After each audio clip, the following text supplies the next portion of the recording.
ফের বারাসাত থেকে ভুয়ো পাসপোর্ট কাণ্ডে গ্রেপ্তার সমীর দাস নামের এক ব্যক্তি। গতকাল মঙ্গলবার রাতে বারাসাতের নবপল্লীর বাড়ি থেকে গ্রেপ্তার করা হয় সমীর দাসকে। রাজ্যের এসটিএফ শাখা তাকে গ্রেপ্তার করে। সমীর দাসের দুই ছেলে, তার মধ্যে একজন ডাক্তার এবং একজন পুলিশ কর্মী। সমীর দাসকে প্রাথমিক জিজ্ঞাসাবাদের পর তদন্তকারী আধিকারিকদের অনুমান, ছেলের সাহায্য নিয়ে জাল পাসপোর্ট ও আধার কার্ড তৈরি করতেন ওই সমীর দাস। আগে নিয়ে গেছে নম্বরটা আরে দুধ দে আমাকে ছবিটা হ্যাঁ হ্যাঁ তো দেই ভুলবার লোক ছেড়ে দেন আপনারা মানন বাবু আসলে মানন বাবুটা দাওনি তৈরি করতেন কিছু তৈরি করতাম না। আপনাদের পুলিশ কালকে তো স্টেপ এসে আপনাকে অ্যারেস্ট করেছে ঠিক, কিন্তু আমি যারা করে তাদেরই শুধু বুঝে দিতে। আপনাকে কেন অ্যারেস্ট করলো? আমি যে আমার মোবাইলে কথোপকথন কি পেয়েছে আপনার বাড়ি থেকে?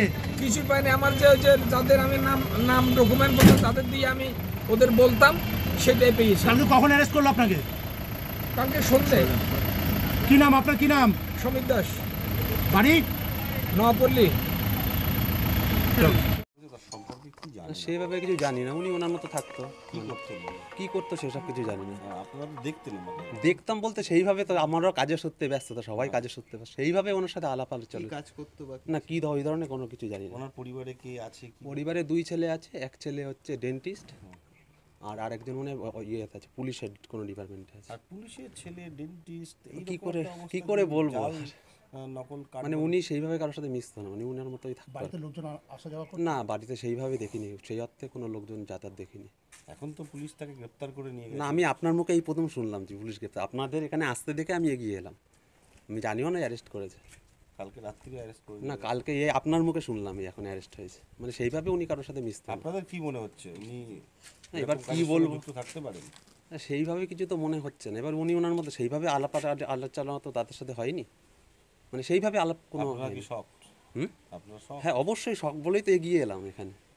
আপনাদের মুখে প্রথম জানতে পারলে কি প্রফেশনে ছিল সেটাও জানতাম না। আগে একটা মুদিখানার দোকান ছিল, মুদিখানার দোকান ছিল। কতদিন ধরে এরা থাকে এখানে? এখানে তাও 25 বছর হবে।